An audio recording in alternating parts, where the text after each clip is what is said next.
É isso aí, pessoal do canal, nosso podcast 2 por 1. A gente quer nesse momento agradecer a Deus por esse dia tão esperado, né, Gleudes, que a gente tenha sempre estava aí na luta para fazer o podcast, para a gente aprender um pouco mais de Deus com homens de Deus, trazer para cá pregadores, cantores e pessoas da nossa sociedade, para que a gente possa crescer.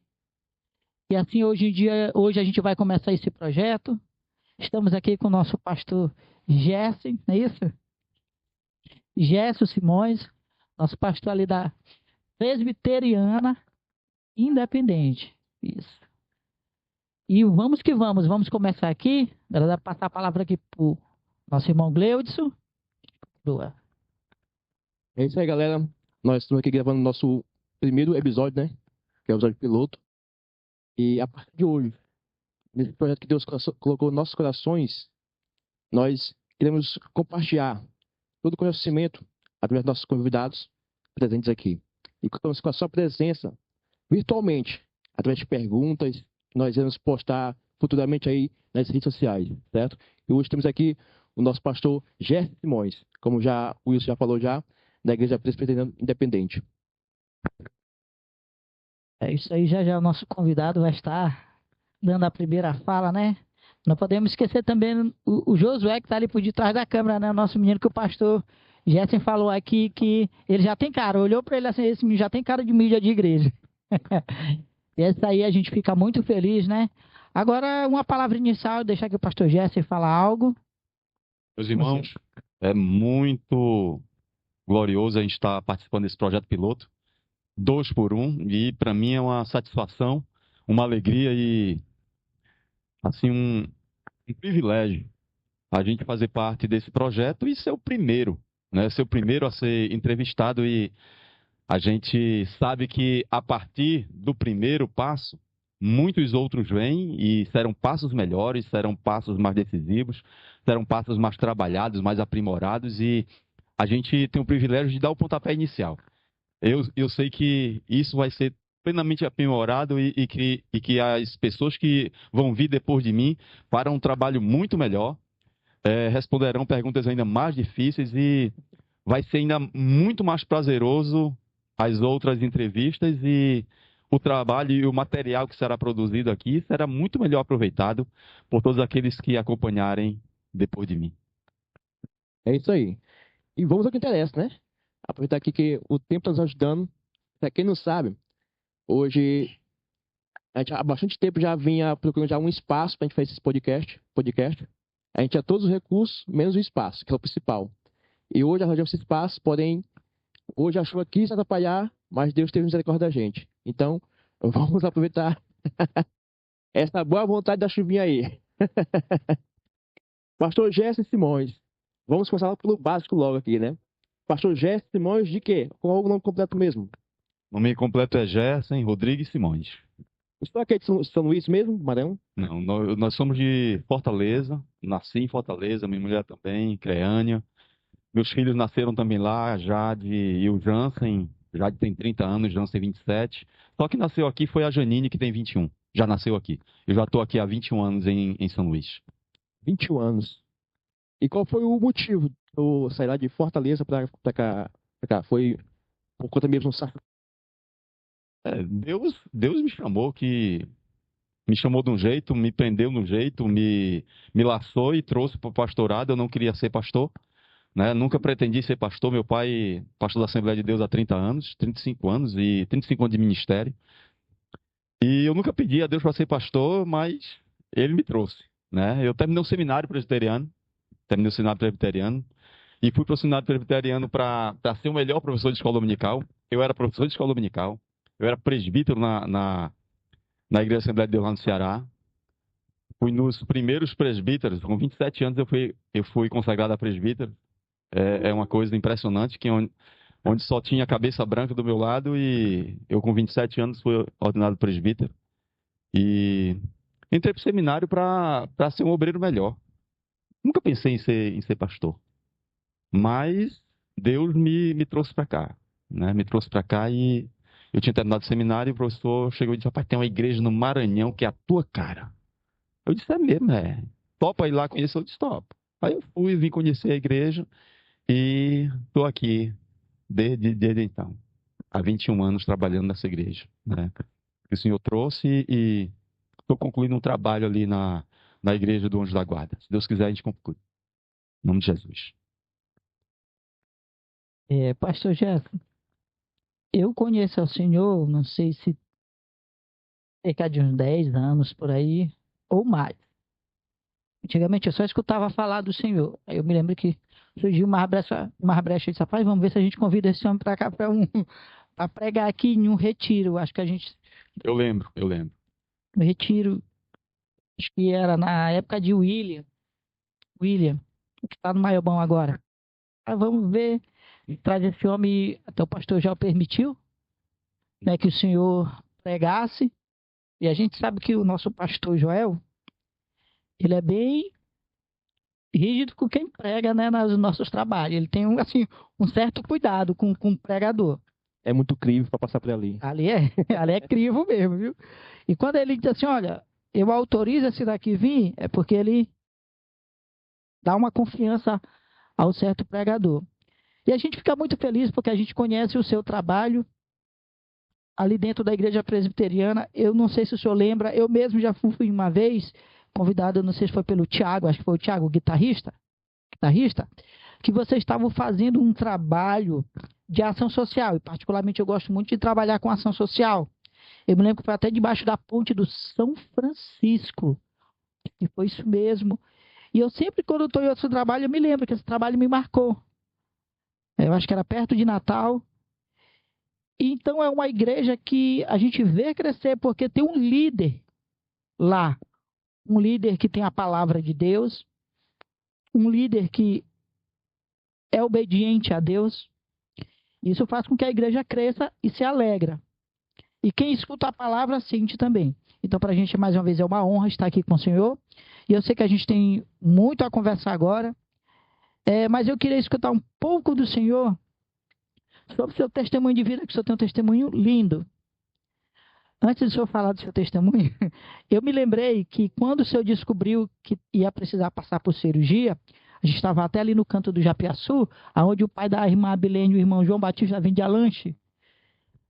E a gente começou até a rir nós dois, porque eu descobri que eu estava com diabetes, e o senhor estava quando ele disse assim: rapaz, nós estamos ruins, né, Wilson? Mas Deus está na frente e vai suprir. Então eu queria que o senhor falasse um pouco para os nossos telespectadores, para os nossos irmãos que estão nos assistindo, sobre o seu testemunho um pouco. Eu agradeço a Deus pelo critério que o pastor Joel tem para escolher as pessoas que ocupam o púlpito, e ele tem que ser assim, tem que ser criterioso mesmo. E só quem ganha com isso é o reino de Deus, é a igreja do Senhor. E com relação a aquilo que Deus fez com a gente, foi o que ele faz sempre com os seus, né? Deus, ele sempre, quando ele quer confirmar alguma coisa em nossa vida, ele nos chama para nós sabermos que tipo de servos nós somos. Ele provou a Abraão com Isaac, e Abraão teve que subir o Moriá dele para entregar o sacrifício dele, né? E ele me chamou também. Ele me chamou para entregar o sacrifício, o meu Isaac, aquilo que para mim era mais precioso. O mais precioso para mim era meu corpo, a minha saúde, né? E eu tinha isso muito forte para mim. Tinha cuidado do meu corpo, cuidado da minha saúde.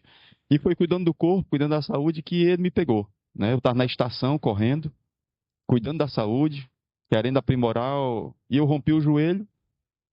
E nesse rompimento de joelho fui buscar uma cirurgia. E nessa cirurgia,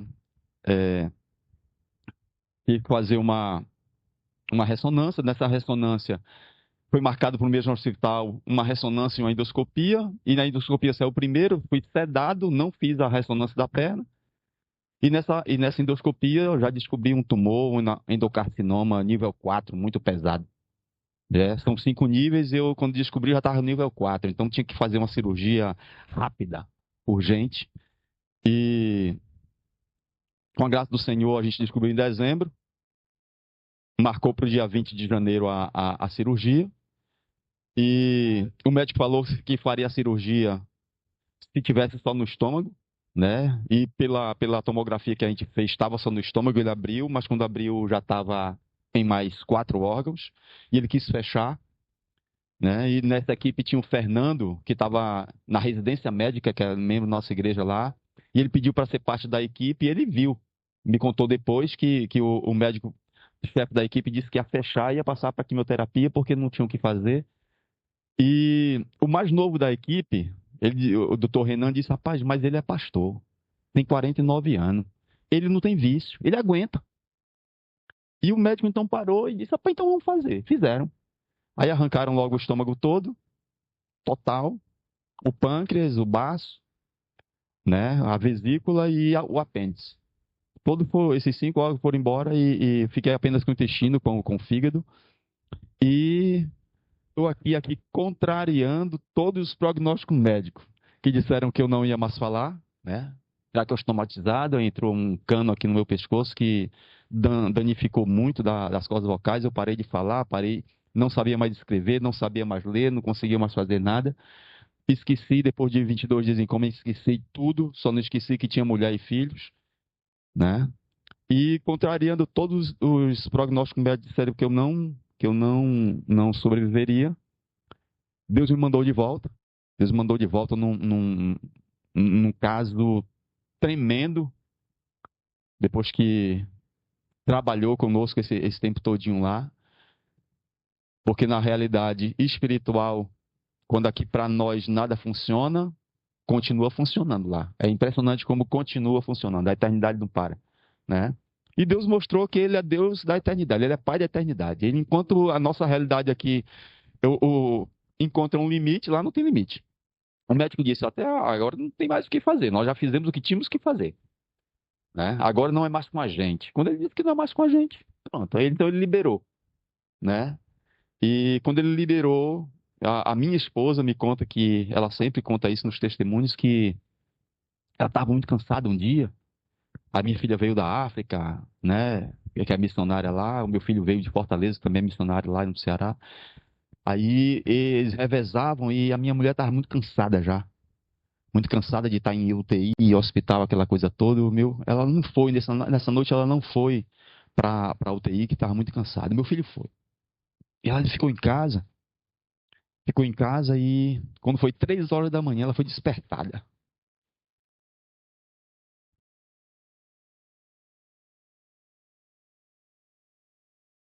A minha mulher foi despertada. Tinha um homem dentro do quarto. Tinha um homem dentro do quarto, um homem todo de branco dentro do quarto. E ele vestido todo de branco, tirou um par de luva do bolso.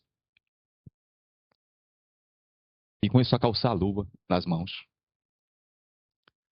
E ele não dizia uma palavra, não dizia uma palavra, e ela, naquela visão daquele homem dentro do quarto de branco, e botando as luvas em cada dedo aqui e tal. E quando terminou de calçar a segunda luva, ela quis levantar e ele sumiu. Sumiu. Então, a partir dali, o antibiótico que eu estava tomando começou a fazer efeito. E eu, então, comecei a retornar. Comecei a retornar. Então, quando o homem disse que não tinha mais jeito para ele, Deus disse, agora eu vou mostrar para vocês como é que eu dou meu jeito. E foi assim. Foi assim que eu voltei, depois de passar 22 dias numa batalha terrível, terrível do outro lado. Terrível. A batalha do outro lado é terrível. A batalha espiritual do outro lado é terrível. A nossa alma está em disputa cada palmo. Cada respirar nosso está em disputa. E era terrível o cenário do outro lado. A luta é grande, grande, grande, grande. Quando eu estava em coma, a minha realidade lá era eu e minha mulher dando uma ambulância. Eu operado, com muita dor, curativo daqui da altura da barriga até o umbigo. Sabia que estava operado, sabia que estava doente, mas a gente tava, eu e a mulher, uma enfermeira e o motorista, e a gente não sabia o que era dia. Era sempre noite. E sempre chovia. E sempre atolava. E sempre vinha um trator, vinha alguma coisa para tirar a gente da toleiro. E a gente nunca chegava no destino que a gente ia chegar. E foi essa batalha todinha, até que era angústia, era perseguição, era tribulação, era todo tempo uma coisa a se vencer. E chegou uma hora que as forças faltam, né? As nossas forças, elas se encontram um limite. E eu desabei. Eu disse, Deus, eu não aguento mais isso, não. Não aguento mais, não. Então, me ajuda, pois se não for o Senhor para me ajudar, eu clamei mesmo por Deus. Se não for o Senhor para me ajudar, para me tirar desse ambiente aqui, eu vou morrer, eu vou perecer. Então, naquele momento que eu clamei por Deus, cara, era tudo escuro, mas apareceu uma mão, do nada. Apareceu uma mão na minha frente. E essa mão enorme amassou todo aquele cenário de escuridão que estava na minha frente. E virou um dia. Virou um dia, assim. Virou um dia na minha frente, tudo branco. Tudo branco, tudo branco, tudo branco, nessa parede aí. 10 dedos nessa parede aí, na minha frente. E eu queria avançar para essa parede, eu queria avançar para aquele lugar. Era um lugar maravilhoso. Eu sabia que tinha uma coisa interessante ali, gloriosa, uma paz que eu queria pegar, que eu queria participar, mas não conseguia dar um passo. Só sabia que estava num ambiente totalmente diferente do que eu estava. E então, assim, eu comecei a ouvir uma música, né, uma música bem baixinha, bem baixinha. Aí eu disse, rapaz, eu conheço esse som, eu conheço essa música. Aí eu comecei a curar os ouvidos e direcionar o sentido para onde vinha aquela canção. Aquela canção começou a ficar grande, forte, pesada, alta demais e foi assim que eu despertei. E essa canção estava sendo cantada pelo Wanderson, pela Ezi, na minha frente, na frente da UTI. Ele estava com violão, com Bíblia na mão e cantando essa canção. Foi como eu voltei.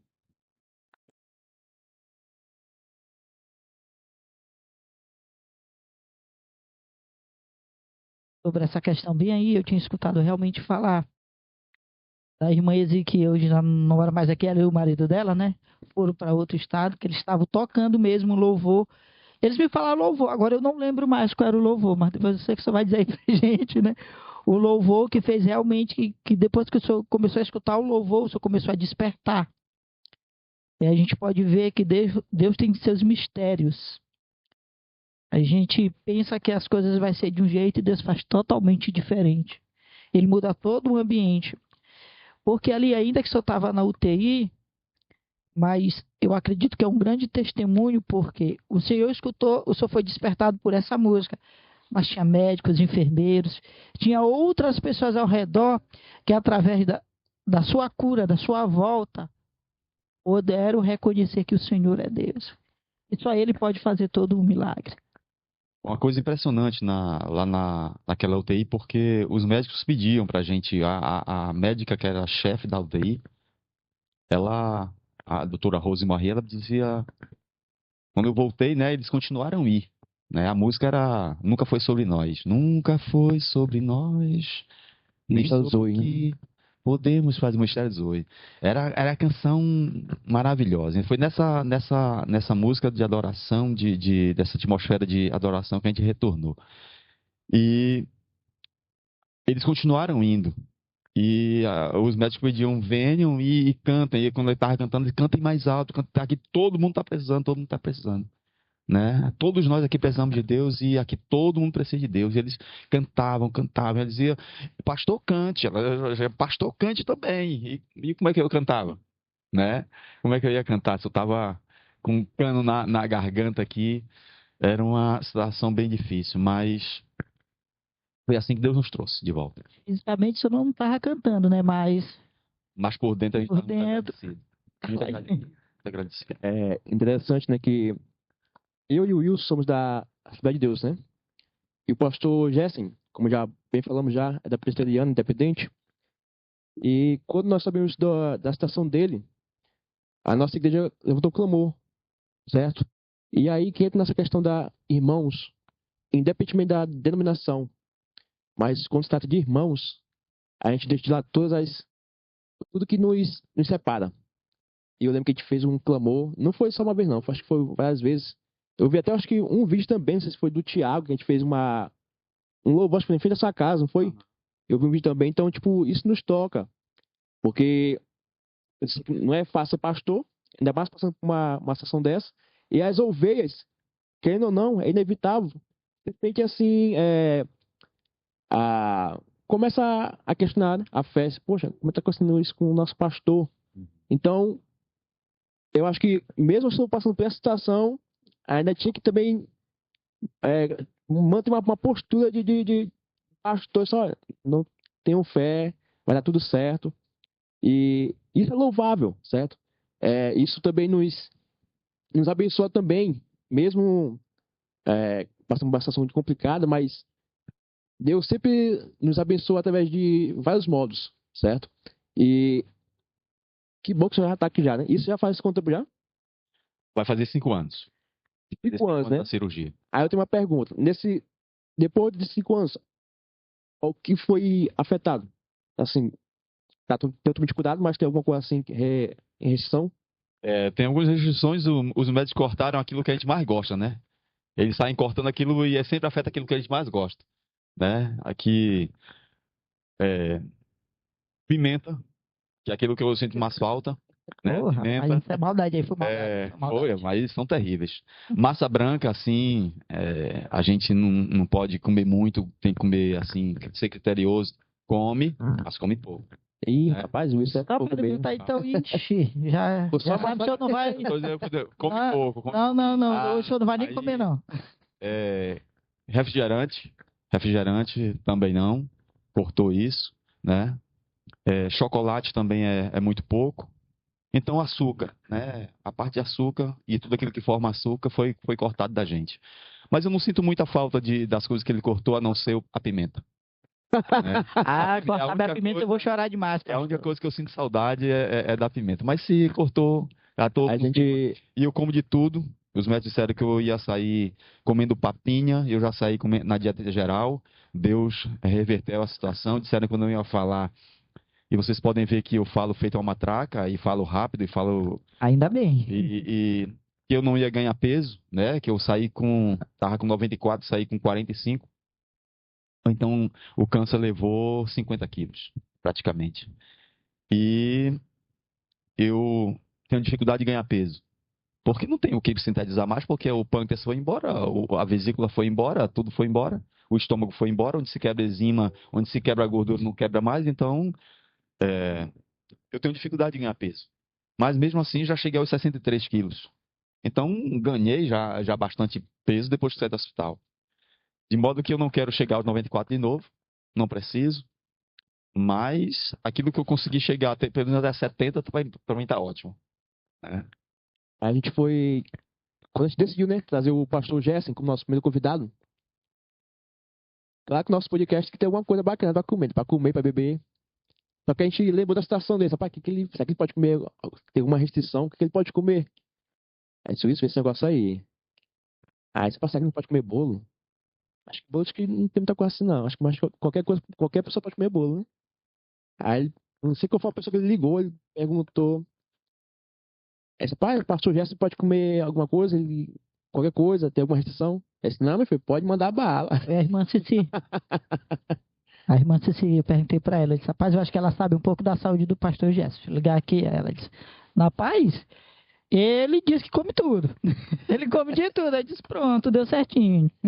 Aí a gente ficou com receio quando dá chuva, né? Esse qualquer coisa, se chover, poxa, já tem o bolo já pra levar.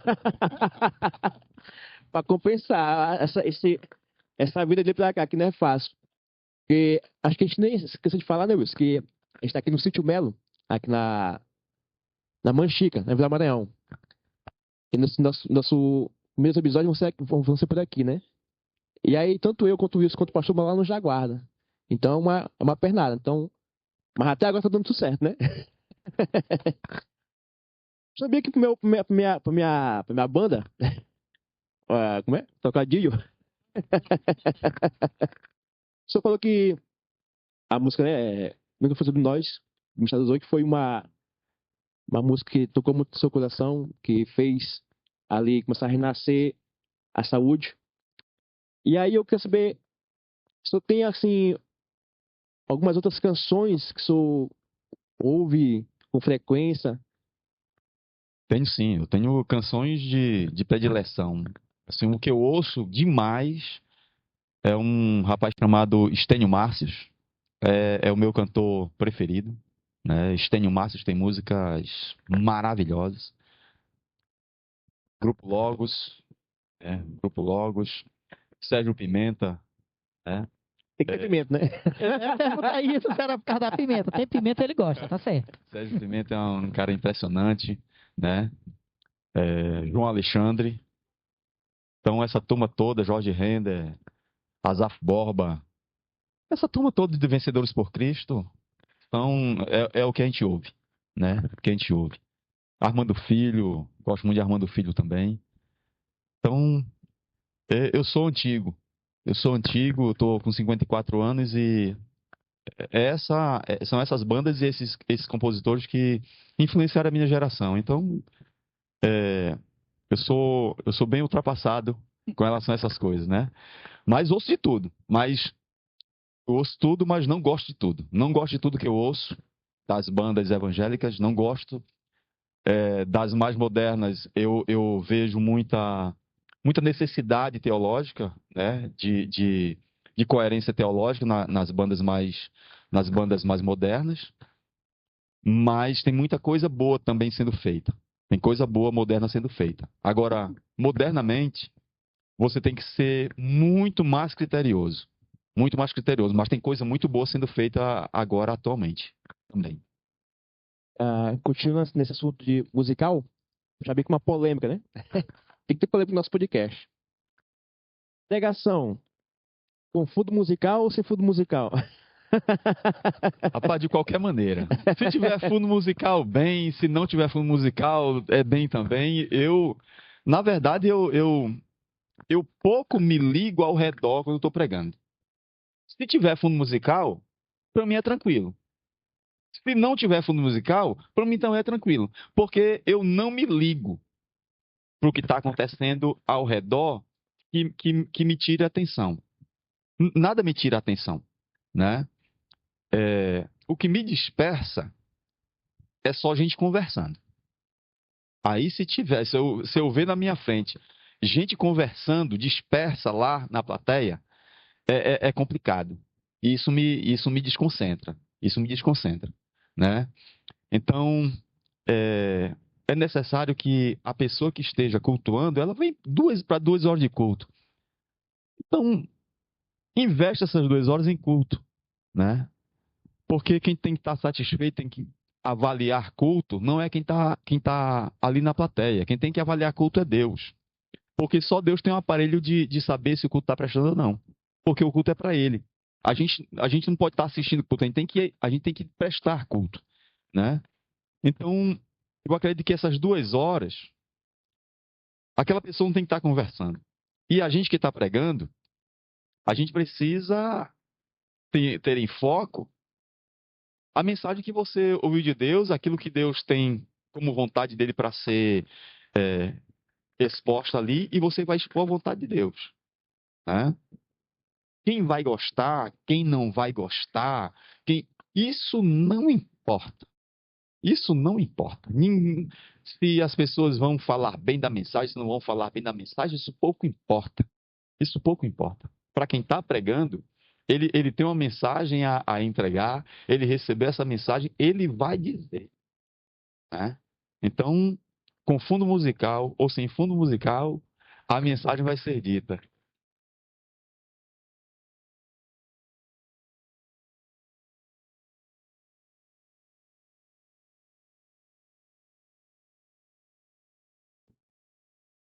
Gravando? É isso aí, voltamos aqui que teve um corte. Que a gente teve que trazer bem que um whey protein. Continua isso. Tá certo. Som. Ok. Vamos lá, pastor Jess.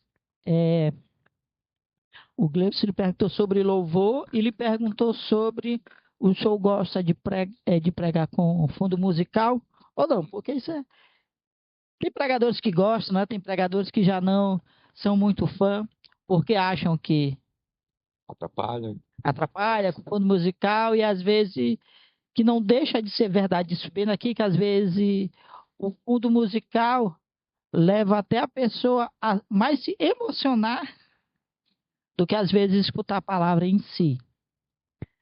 Isso é questões e questões que a gente pode passar outro dia para entrar em um debate. Mas de qualquer forma, hoje em dia a internet está aí trazendo todo tipo de pregador. Pregadores perigosos que pregam o que eles acham da Bíblia e não o que a Bíblia diz. Qual o conselho que o senhor pode nos dar sobre pregações de internet, essas pregações perigosas? A base que a gente tem que ter para se livrar desse mal. A base sempre é o discernimento espiritual, né? Discernimento espiritual. A internet é uma ferramenta muito interessante, muito boa, uma tecnologia que avançou e para nós fez um bem muito grande, mas sem discernimento, ela vira um vício, como qualquer coisa em nossa vida. A internet é uma coisa boa que, como qualquer coisa deste mundo caído, ela pode se transformar numa ferramenta que desvirtua qualquer coisa. E, assim, a mídia e a internet, ela deu voz a muita gente inteligente, a muita gente capaz, a muita gente preparada. Mas ela também deu voz a muitos imbecis. Ela não tem critério. A mídia faz parte de uma cultura caída. Ela não tem um critério espiritual. Quem tem que ter o discernimento espiritual é o crente. Então, não se vai requerer da mídia que ela tenha o seu critério. Não. Ela vai fazer isso porque isso rende, isso monetiza. Então, o que monetiza, ela transfere, ela publica, ela propaga. Monetizou, a mídia não tem critério algum, ela apenas avança. Mostra. Ela não está nem aí. Então, quem tem que ter critério é o crente.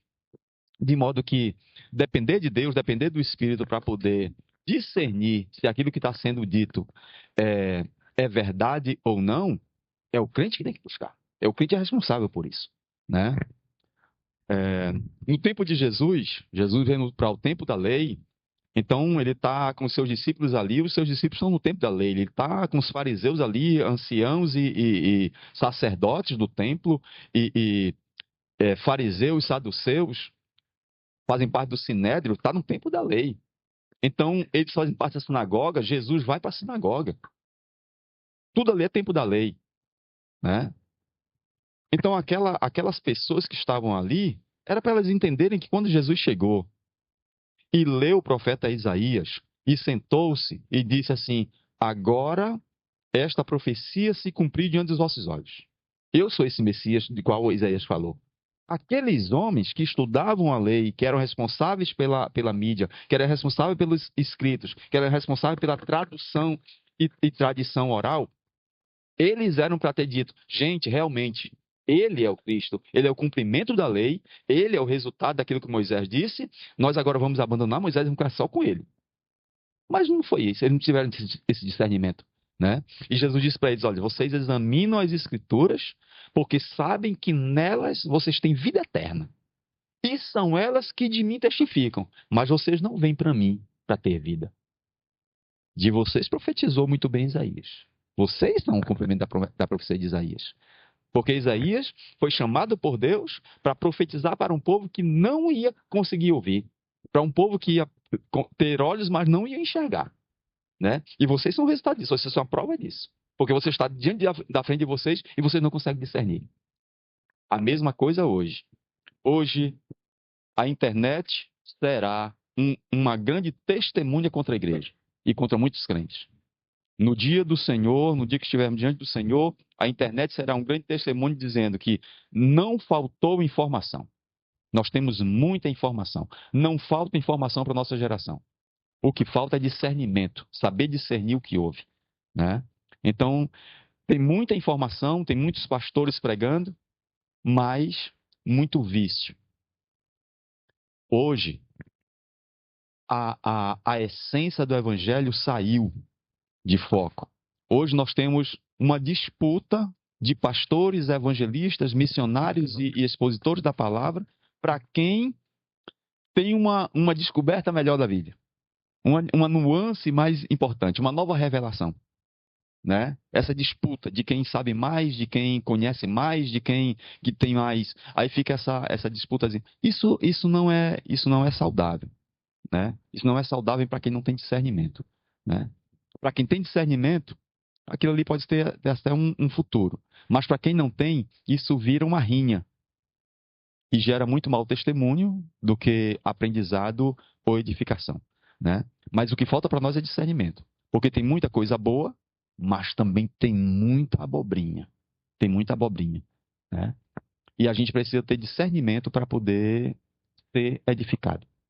E um dos grandes desafios nossos modernos tem sido que os pastores gastam muito mais tempo dentro da igreja, nas escolas dominicais, nos grupos de doutrina, é assim, evangelizando o crente, ele gasta mais tempo evangelizando os crentes do que pregando um evangelho de salvação, de evangelização fora da igreja. O tempo mais gasto é dentro da igreja evangelizando o crente, tirando casca, nó e pensamentos equivocados que essas pessoas colhem na internet e ficam reproduzindo na igreja, né? Então, aí o pastor tem que gastar mais tempo e dizer, irmãos, isso não é assim. Não é assim. Então, se questiona tudo hoje. Se questiona dízimo, se questiona milagres, se questiona autoridade pastoral, se questiona muita coisa hoje, que antes não se questionava. E por um lado é bom, porque gera crescimento de imaturidade de pensamento, a maioridade do pensamento. Por um lado é bom, mas muitas vezes você questiona coisas que não precisam ser questionadas, né? É para frequentar a igreja? Desde quando se questiona a necessidade de congregar? Se congregar, se pertencer à igreja, ser membro de uma igreja, fazia parte de toda uma tradição apostólica. Como se questiona isso? Né? Começa a se questionar coisas que não teriam necessidade de ser questionadas. E aquilo que é mais imprescindível da vida cristã, que é crescer no Evangelho, servir ao Senhor, ter mais compromisso, dedicar mais a vida ao Senhor, usar os dons e talentos, desenterrar os talentos, fazer o reino de Deus mais abrangente, alcançar vidas, libertar vidas. Isso está ficando de lado, né? É cada vez mais difícil você gerar crentes comprometidos com a obra, com a palavra, com a oração, né? Com o testemunho, com a evangelização, com a missão, está cada dia mais difícil. Então, e tem muito mais gente questionando as coisas da igreja, né? Se essa onda questionadora, se essa força, essa vitalidade, essa energia de contrastar, de questionar as coisas do Evangelho fossem usadas para a propagação do Evangelho, essa energia seria muito bem mais empregada para alcançar vida do que ficar questionando as coisas da igreja.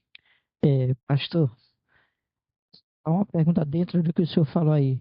Nós, como cristãos, até onde a gente pode questionar certas coisas que acontecem dentro das igrejas? Tem um limite para a gente? Só para me dar um exemplo aqui para o senhor entender. E até lhe perguntar também sobre isso, já para a gente emendar as coisas. Uhum. É Gleudson que já não vai perder tempo, né, Gleudson? Já abriu ali, tá? Faz hora que eu estou vendo o Gleudson olhar para cá e dizer, ô Jesus. Vamos, pastor, é o seguinte. Deus não manda te comer. Eu não sei se essas igrejas que eu vou lhe falar aqui são denominadas neopentecostais. Aquelas igrejas que hoje a gente vê muito na internet, por isso que eu até tratei o assunto agora aqui com o senhor, que às vezes parece mais uma casa de terreiro, algumas coisas, ou algo que os pastores e o líder vão com aquele roupão, tipo, e ficam, faz um auê todo, entendeu? Até que ponto nós, como cristãos, podemos questionar? E o que é que o senhor acha? Ele tem que questionar sempre. O cristão, ele é um contestador. Ele tem que ser um questionador. E eu acredito que é isso que gera discernimento na gente, né? E todo esse questionamento, ele tem que ter um telos, uma finalidade. O melhoramento do pensamento, o melhoramento do serviço ao Senhor. Com relação ao exemplo que você deu, aquilo tudo é questionável. Tudo aquilo ali é questionável. Você não vê em Atos a ação do Espírito Santo gerando auê. Não vê. E a ação do Espírito Santo não é gerar dança. Não é. A ação do Espírito Santo em Atos dos Apóstolos, o movimento dos apóstolos na igreja do Senhor, é gerar libertação, salvação, avanço do reino de Deus. É isso que o Espírito Santo faz. O Espírito Santo, o Espírito Santo de Deus, ele não atua na igreja para gerar idolatria, para gerar ídolos. As pessoas hoje estão idolatrando os homens. E você não vê isso em Atos dos Apóstolos. Você não vê o Espírito Santo trabalhando na igreja, na vida dos apóstolos, gerando idolatria. Pelo contrário, quando os discípulos são chamados de Júpiter e são chamados de filhos dos astros, eles dizem, não, nós não somos nada disso. Nós não somos anjos, nós não somos nada. Nós somos apenas servos de Deus. Nós somos homens como vocês, não venham com essa adoração, não. Nós não estamos aqui interessados em ser admirados em nada. Hoje, nessa mídia, o que as pessoas mais querem é likes. Porque monetiza. Então, essas pessoas que fazem isto, cara, buscando holofotes para si, elas são apenas o cumprimento de Mateus capítulo 7. Mateus capítulo 7, no final de Mateus capítulo 7, quando Jesus começa nas bem-aventuranças no capítulo 5, versículo 6, o capítulo 6 ele vai ensinar a orar, ele vai dizer quais são os julgos da vida, a maneira como cada um deve proceder, como deve ser o jejum, como deve ser a adoração, tudo. Capítulo 7, ele vai dar o encaminhamento para você ser um bom crente, ser um bom trabalhador, ser alguém que vale a pena. Um bom ouvinte da palavra, mas não apenas ouvinte, mas um cumpridor da palavra. Isso. Ele vai dizer, olha, muitos chegarão no dia do Senhor e vão dizer, Senhor, queremos entrar. Ele vai dizer assim, olha, apartai-vos de mim, vocês que praticaram iniquidade. E Jesus disse, mas que iniquidade? Eles vão perguntar, mas que iniquidade? Nós profetizamos em teu nome. Nós expulsamos demônio em teu nome. Nós fizemos milagres em teu nome. Mas Jesus chama essas coisas de iniquidade. Como é que eu posso entender que Jesus chama operação de milagres, libertação e profecia de iniquidade? Quando isto era feito para a glória deles. Quando eles obtinham em nome de Jesus, o reconhecimento e a glória ficava para eles. Isso eles chamam de iniquidade. Usar a profecia, usar a palavra do Senhor em causa própria, em benefício próprio, para criar impérios, para criar, assim, mega negócios. E as pessoas continuarem empobrecidas, as pessoas continuarem ali sem mudança de vida alguma, e eles crescem, eles ficam milionários. Isso é iniquidade. Usar a profecia para isso é iniquidade. Usar os dons, porque os dons de Deus são irrevogáveis. Os dons de Deus são irrevogáveis. Você recebe o dom de Deus, e assim, eu posso receber um dom de Deus e depois cair. O dom de Deus me acompanha. É por isso que você vê muitas pessoas profetizando e falando em línguas em bares. Você vê. Você vê pessoas com muitos dons de discernimento desviado do Evangelho, longe do Evangelho, longe da igreja, longe de ministérios. Mas o dom continua com elas. Porque os dons de Deus são irrevogáveis. Mas eles não estão usando da forma correta. Né? Então isso é iniquidade. E eles disseram, apartai-vos de mim, porque vocês estão praticando iniquidade. Sempre que eu fizer alguma coisa, usar o dom de Deus, que não seja para glorificar a Deus, para honrar o nome do Senhor, eu estou gerando iniquidade. E a palavra do Senhor diz que ficarão de fora. Então, a gente precisa tomar cuidado com o que vê na internet e não acreditar que aquele tipo de coisa estava em Atos dos Apóstolos. Nós precisamos ser que nem os bereanos. Os bereanos, eles estavam ouvindo a palavra, estavam com as escrituras, né, os profetas e a lei de Moisés ali aberta para saber se aquilo realmente que os pregadores estavam dizendo era verdade. Então, quando você observa esse tipo de procedimento dentro da igreja do Senhor, que não gera edificação alguma, atabaques, tambores, nada contra isso. Você pode ter atabaques na igreja, você pode ter tambores, você pode ter triângulo, você pode ter pandeiro, você pode ter tudo isso, né? Mas usar de uma forma que não precise imitar uma outra realidade. Por que eu tenho que deixar de usar uma roupa normal para me colocar um chambrão, uma touca de uma coisa e começar a rodar feito uma outra cultura? Da onde surgiu isso? Isso não tem fundamento algum. Né? Isso não tem fundamento algum. O poder do Espírito Santo não é para gerar costumes esdrúxulos. O poder do Espírito Santo é para promover o Reino de Deus, libertação de vidas. É para isso que o Espírito Santo atua na vida da igreja. Para promover uma mudança de realidade, para libertar vidas, para produzir cura, transformação e libertação, porque a igreja anuncia Cristo. E a palavra do Senhor diz assim: se alguém está em Cristo, uma nova criação vai surgir. As coisas velhas, elas vão ficar para trás. Tudo se vai se fazer novo. Então, essa nova vida em Cristo é que tem que ser buscada. E isso sumiu dos púlpitos. E nós precisamos recuperar de maneira urgente uma cultura de púlpito bíblico. A nossa tarefa enquanto líder, enquanto igreja do Senhor, enquanto pastores, evangelistas e obreiros da casa do Senhor, é recuperar os púlpitos. A igreja perece por causa dos púlpitos. A culpa do perecimento da igreja é dos púlpitos. É de quem ocupa púlpito. Nós, pastores, somos os maiores culpados da inoperância do evangelho e os pastores são os culpados pela falta de crescimento e maturidade dos crentes. Porque nós precisamos recuperar púlpitos. Tem pastor muito preocupado em ficar famoso, em dizer coisas novas. Nós não temos que estar preocupados com isso. Nós temos que estar preocupados em gerar edificação, libertação e transformação de vidas através do Evangelho. É apenas a pregação do Evangelho para fazer isto. Não existe libertação sem formar discípulos. Se você não forma discípulos, você não vai ter povo liberto. Só quem é liberto não é a multidão. Quem é liberto são os discípulos. Basta você ler a palavra do Senhor. Em João capítulo 8, você vai ver que libertação, culto de libertação, só funciona com discípulos, não funciona com a multidão.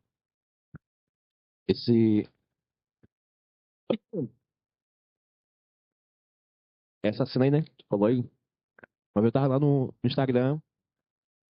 E aí do nada começa a aparecer uma igreja, entre aspas. Aí o pastor, entre aspas, entra. Uma bata mesmo, azul, com uma touca. E aí o pessoal começa a. Parece que todos os integrantes lá da igreja lá usam uma bata também, toda branca também. E rapaz, isso ali, de certa forma, dá um medo, parece que é muito sinistro, começa a rodar lá e tal. Dá medo. Não, dá. De madrugada mesmo que nossa lista passa aqui. De madrugada vendo essa cena, hein? Nem medo tu vai ter. Ah, pastor, aí ia perguntar uma coisa pra você aqui. Hoje em dia tem muitos coaches, né? Coaches. Uhum. E aí, acho que o principal tema do coach hoje em dia é a massagear ego. Vamos dizer assim. A massagear ego daquelas pessoas que não ouvem isso na sua própria congregação. Hoje em dia, está sendo difícil combater isso nas nossas igrejas. Porque o senhor comentou uma coisa anteriormente, porque hoje em dia tem muito relativismo. Pessoas que não são nem pastores, nem se congregam, querem dar pitaco das nossas doutrinas. A Bíblia, vamos supor, eu entendo uma coisa, você entende outra. Então, pessoas que contestam o dízimo, as ofertas, pessoas que contestam a prática do homossexualismo, certo? E a gente entende uma coisa, mas eles buscam na Bíblia justificativas para defender o que eles defendem. E aí eu quero saber, uma coisa assim, hoje em dia tá muito fácil de ouvir a palavra de Deus, por conta da internet. Mas ao mesmo tempo, tem muitas besteiras por aí. E aí, como combater isso? Eu acho que os coaches, eles devem ficar no lugar deles.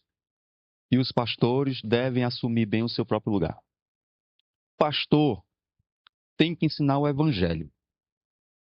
O evangelho, ele é aquele lugar comum básico. O que é a vida do crente? A vida do crente gravita, ela é estabelecida e vivida entre dois pontos. Primeiro ponto, vinde a mim. Então ele começa a vir a Cristo. Diz, vinde a mim. Cristo disse, vinde a mim. Então a pessoa vem a Cristo e a segunda ordem de Jesus é ide e fazer discípulos. Então ele chama para ser discípulo dele, prepara esses discípulos pela sua palavra e os envia. Isso é ser crente. É isso que o púlpito tem que formar. Pessoas que venham a Cristo, conheçam a Cristo, tenham a vivência com Cristo e saiam para gerar Cristo na vida de outras pessoas. Ser discípulo para gerar discípulo. Isso é ser crente. Isso o púlpito tem que formar.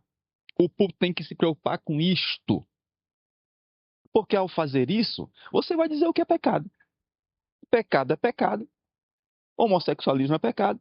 A corrupção é pecado. O mentir é pecado. O orgulho é pecado. A glutonaria é pecado. A fofoca é pecado. Você está entendendo? Vídeo, vou ter que parar de comer agora. Que vocês estão conversando, eu estou comendo, ele já. A fofoca é pecado. A inveja é pecado. Mas nós focamos apenas em alguns. E a gente não tem que focar em alguns. A idolatria é pecado. Então, o crente que está na igreja, carregando Bíblia, cantando canções, participando de culto, dando oferta, mas que idolatra pastor, ele é pecador. É um cara que está totalmente errado. Porque ele não está gerando discípulo. Ele está gerando ídolo. Jesus não chamou ninguém para gerar ídolo. Jesus chamou para formar discípulos. E aquele pastor que está gerando discípulo dele está totalmente errado. Ele tem que gerar discípulo de Cristo. As pessoas não têm que parecer com ele. Aquilo que você levantou dos neopentecostais. Numa igreja neopentecostal, o que acontece? Aquele pregador iniciante, ele imita o líder da sua igreja. Sim. E fala igual o líder da sua igreja, e prega igual o líder da sua igreja, e só fala aquilo que o seu líder manda. Então, ele foi gerado um discípulo daquele dirigente e daquela pessoa. Pastor, só para acrescentar um pouco na sua palavra, eu conheço pessoas de igrejas aqui de perto, da nossa redondeza, vou falar assim, da nossa redondeza, que um certo pastor chegou para os seus discípulos. O pessoal falou, foi assim, ó. Vocês têm que me imitar, vocês têm que ser igual a mim. Não vê nessas outras igrejas, ele citou outras igrejas assim, tudo que o líder deles faz, eles fazem do mesmo jeito. O modo de falar isso, então vocês têm que se espelhar em mim. Aí cai dentro do que o senhor acabou de falar. Você percebe o quanto os púlpitos estão tão mal ocupados? Então, como é que em sã consciência, um pastor como esse, que pede para o cara pregue igual ele, fale que nem com ele, reproduza o que ele faz, vai fundamentar isso na Escritura? Se não tem. Essa fala dele, esse ensino dele não tem fundamento na Escritura. Então, um púlpito que ensina uma coisa que não tem fundamento na Escritura é um púlpito mal ocupado e que não gera discípulos. Gera discórdia, desentendimento, gera loucura. Então, o que você tem colocado é que, como nós não formamos as pessoas no caráter de Cristo, né, nós só criamos problema na igreja. A culpa é do púlpito. A culpa é do púlpito. De modo que, ao gerarmos novos discípulos para se parecer com Cristo, que tem um caráter de Cristo, que fuja dessa loucura desse mundo, a gente vai gerar uma nova realidade na igreja. Nós, pastores, temos que gerar a nova realidade da igreja e essa nova mentalidade só é gerada pelo evangelho. Coach tem que ficar no lugar dele. Se você quiser ensinar psicologia, monte um consultório. Monte um consultório e vá fazer terapia. Chama as pessoas para fazer terapia. Cobre o quanto você quiser e vá fazer terapia. Agora, o que nós temos é uma assistência que está ali, ávida, por 5 passos mágicos para mudar minha vida.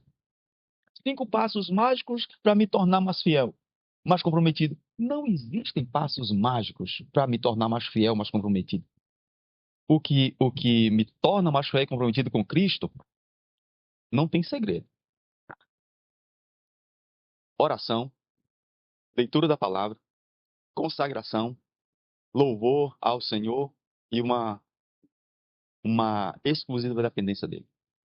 Só isso. Não existe outro tutorial para ser crente e nem para produzir edificação. Só isto. Menos exposição, mais quarto secreto. Quanto mais quarto secreto, mais crente edificado. Quanto mais exposição e querer mídia, pior crente a gente se torna. E, pastor, eu quero saber uma questão aqui. Nas suas pregações, como é que o senhor faz para decidir o que eu vou pegar hoje? Vamos supor, hoje eu vou pegar sobre arrebatamento. Hoje eu vou pegar sobre avivamento. Como o senhor lida para equilibrar com esses temas, para que não fique um tema com frequência, né, nos seus cultos? Ou você diz, não, hoje o Espírito Santo me disse que eu tenho que fazer isso, pegar isso, esse tema. Porque eu acho que são poucas igrejas hoje que pregam sobre arrebatamento, sobre qualquer tema que as pessoas não gostam. Porque hoje em dia mais é só, você vai ter isso, você vai fazer aquilo. São aquelas mensagens de ego, né? Prosperidade, né? Prosperidade. Eu lembro agora de um cidadão, ele pega um tema, né? Aí ele até começa a pregar naquele tema. Só que eu não sei se de para prosperidade. Eu não sei se sem querer ou não, mas ele pegava bacaninha naquele tempo que ele quis dar para a igreja, mas no finalzinho, aí emenda com a prosperidade. E disso, de uma certa forma, me incomodava. Eu não sei se ele fazia isso querendo ou não, né? Mas hoje em dia tá muito complicado a gente ir nas igrejas e olhar assim, uma mensagem mesmo dura mesmo. Porque assim, faz parte, né? Do, a, da nossa lição, certo? Pastoral. Faz parte dos temas que o pastor tem que dar. Eu lembrei agora que uma cidadã, ela falou que ela se converteu só porque no dia que ela foi no culto, no dia que ela foi no culto, o pastor pegou sobre o inferno. Essa daí ficou comendo mesmo. Eu vou logo me converter logo hoje. Quero ir pra lá, não. É impressionante. Porque não escolhemos muito assim. Eu, na verdade, eu tenho um culto de ceia por mês que eu uso vivência na igreja, né? A participação no reino de Deus e o valor do sangue do sacrifício de Cristo que você trabalha isso. Nos outros cultos, nos outros 4 domingos ou 3 domingos que eu prego nas igrejas, eu não tenho assim, um assunto definido, não, vou pregar isso. Você pega um texto. Aquele texto, seja ele da primeira aliança ou da segunda aliança, o Novo ou Velho Testamento, ele vai fatalmente chegar em Cristo. Não importa onde você pregue. Não importa onde você pregue. Ele vai chegar em Cristo. Então, quando chega em Cristo, você vai trabalhar a questão da necessidade de depender de Deus, de você mudar a sua vida por causa de Cristo, você ser guiado pelo Espírito Santo, e esse Espírito Santo lhe levar a aguardar Ele como aquele que voltará para cumprir um projeto na sua vida. Então, fatalmente, você vai chegar, não importa onde você esteja pregando. se em Reis, se em Malaquias, se em Deuteronômio, vai chegar em Cristo, vai chegar na necessidade de depender dele, de mudar a sua vida por causa dele, de ter um ministério em seu nome e de esperar uma segunda vinda. Então, essas coisas fatalmente vêm. Agora, não existe nenhum momento em que eu tenha necessidade de direcionar a minha pregação para que a pessoa se sinta desafiada a crescer na vida aqui. Não existe isso. Você não vê isso em Pedro, você não vê isso em Paulo, você não vê isso em Tiago, você não vê em nenhum dos escritores sagrados um momento em que eles param a pregação ou pegam a pregação e direcionam para autoajuda, para psicologismo, né? Que você vai ficar bem, que você vai ser grande nessa terra, que você vai ser beneficiado de alguma forma, enriquecer, e a sua vida vai ser agora. Não, os pregadores do Novo Testamento não têm esse tipo de coisa. Por que nós temos que ter? A prosperidade do Senhor é nós dependermos dele, e não importa onde ele nos leve, e não importa que por caminhos a gente passe, a gente só sabe que ele vai estar conosco e ele vai nos suprir de graça e misericórdia para nós passarmos por qualquer tipo de dificuldade. E não importa a dificuldade que a gente passe, a gente vai passar, porque ele está com a gente. Então, esse tipo de psicologismo, eu acho que os psicólogos podem pregar? Podem pregar. Há pastores psicólogos? Há. Mas os pastores que são psicólogos, que são terapeutas, eles têm que usar a psicologia e a terapia no consultório deles. No púlpito, eles devem pregar o evangelho. Eles têm que pregar o evangelho como ele é. E eles não têm que pregar o evangelho para as pessoas se sentirem bem. Se ele quer que aquela pessoa se sinta bem, leve ele para o consultório dele e aplique todas as técnicas terapeutas que ele quiser e aplique a ele lá. Coloque ele para fazer terapia ocupacional, coloque ele para fazer algum tipo de qualquer coisa que ele tenha como terapia e aplique lá. Mas igreja é transformação de vida, é andar com Deus. E andar com Deus não é garantia de águas tranquilas. Andar com Deus não é garantia que você não passará por vales de sombra de morte. Andar com Deus não significa que você não será tentado. Andar com Deus significa que você está em guerra contra si mesmo, contra a sua vontade, aquilo que Paulo diz. O bem que eu quero fazer, eu não consigo, e o mal que eu não quero fazer, é esse que eu termino fazendo. Então, essa guerra, o crente se dá conta quando ele conhece Cristo. Porque o príncipe deste mundo não guerreia contra os seus súditos. Então, quando você não conhece Cristo, você não sabe da guerra que está passando, está tudo bem. Aí, quando Cristo chega, é que você diz, rapaz, mas que droga de pessoa que eu sou, que eu não consigo ser crente direito. Quando mais eu quero orar, eu não. Quando mais eu preciso orar, eu não quero orar. Quanto mais eu preciso congregar, eu não quero congregar. E quanto mais eu tenho necessidade de louvar o nome do Senhor, eu não quero louvar. Quando mais eu preciso ser fiel, eu não consigo ser fiel.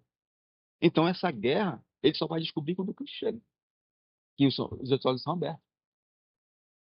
Quando seu coração é descoberto, ele percebe, rapaz, eu sou essa miséria mesmo. Então, ele se dá conta disso. Então, o psicólogo, com o evangelho, não vai fazer ele sentir bem, vai se sentir mal. Então, eu não vou pregar para a pessoa dizer assim, rapaz, que coisa maravilhosa, tu é gente boa, tu me fez sentir muito bem. Eu detesto esse tipo de coisa. Eu prego para a pessoa sentir raiva de mim. E ela me esquecer. Mas foi isso que Jesus veio, né? Eu não vim para os meus, eu vim para...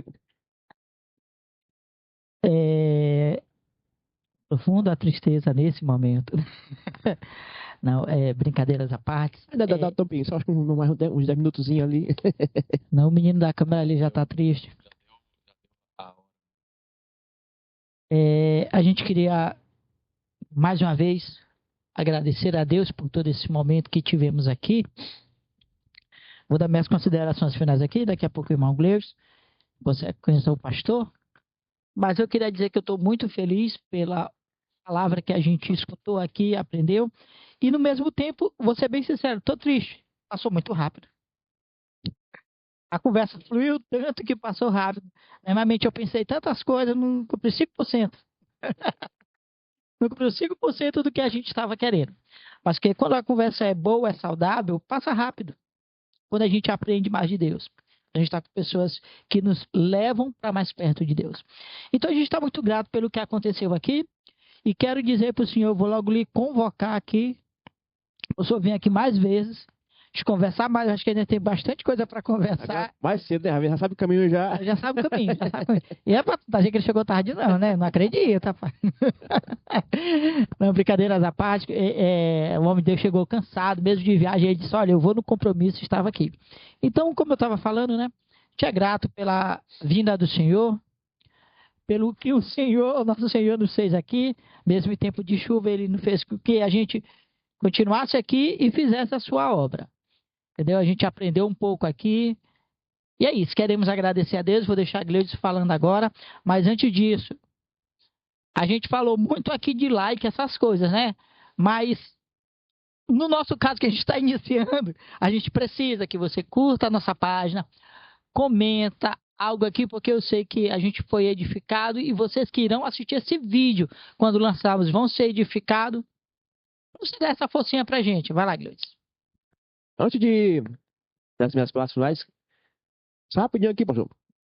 É porque a gente falou sobre a música, né? Qual que você escuta. E os pastores?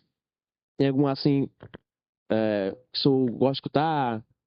No meu caso, eu gosto de ouvir o pastor Hernandes, né? O reverendo Nicodemos. Entre todos aí. O Malafaia, que eu gosto de... Muitos criticam, mas eu gosto, eu gosto do cara. E o senhor, tem alguma, assim... Alguma referência? Algum pastor que lhe inspira assim? Olha, inspirar não é o caso. Não é o caso de inspirar. Mas são pessoas que eu gosto de ouvir, né? Eu gosto de ouvir Eliseu Rodrigues, né? Eu gosto de ouvir o Augusto Nicodemos, né? O Hernando Dias Lopes. Gosto muito de ouvir essas pessoas. E são poucos, na verdade, os que têm esses canais assim que eu ouço. São muito poucos, né? Porque eu tenho muitas dificuldades. Tenho muitas dificuldades de concordar com muita coisa que é dita. Eu sou um pastor muito antiquado. Eu sou muito antiquado. Eu sou. Eu tô obsoleto. Eu tô obsoleto. Eu tô, na verdade, assim, fora do meu tempo, né? Porque eu busco ainda as, as coisas mais básicas da fé. Mais básicas da fé. E eu vejo muita firula hoje e muita gente querendo dizer umas novidades que ficam mais no campo da especulação do que, na verdade, daquilo que pode ser provado. Eu não vou gastar meu tempo especulando as coisas novas da Evangelho. Eu prefiro gerar na vida dos crentes a edificação necessária para que eles possam fazer, a partir do básico, coisas grandes. É isso aí. A onça que faz a parte final, né, infelizmente. Na próxima vez já foi uma parte 2 com o pastor Gerson, porque ainda tem muita história ainda aqui, né? A gente nem esqueceu de falar do... Ele foi lá, tava em Fortaleza? Tá, Viana? Em Viana, né? Recebeu um prêmio, a gente nem falou do prêmio. Olha. Deixa pra próxima oportunidade. Faz um suspense já. É isso aí, teve prêmio, viu, pessoal? A gente vai na próxima estar falando sobre isso. Pessoal, nosso podcast começando agora, certo? Nosso primeiro episódio. E as nossas redes sociais também a gente fez hoje. Então, segue lá. Não tem dificuldade, só bota lá. Não tem erro. 2x1 podcast no Instagram e 2x1 podcast lá no YouTube, tá bom? Contamos aí com o seu like, com o seu comentário também, tá? E segue lá. Contamos com a sua ajuda nessa questão, tá bom? E se quiser deixar alguma pergunta pra gente lá, ou pro pastor Jesse, pode deixar lá. A gente vai estar passando para ele, a gente vai estar tentando responder e ajudando, tá ok? E agradecer pelos nossos patrocinadores, Maia Melo, Sítio Melo, tudo Melo. Família Melo aí tá inteira aí patrocinando. O salão da nossa irmã Ruth, certo? Que nos ajudou aí. Acho só isso, né? É, De patrocinador? no momento que eu me lembro.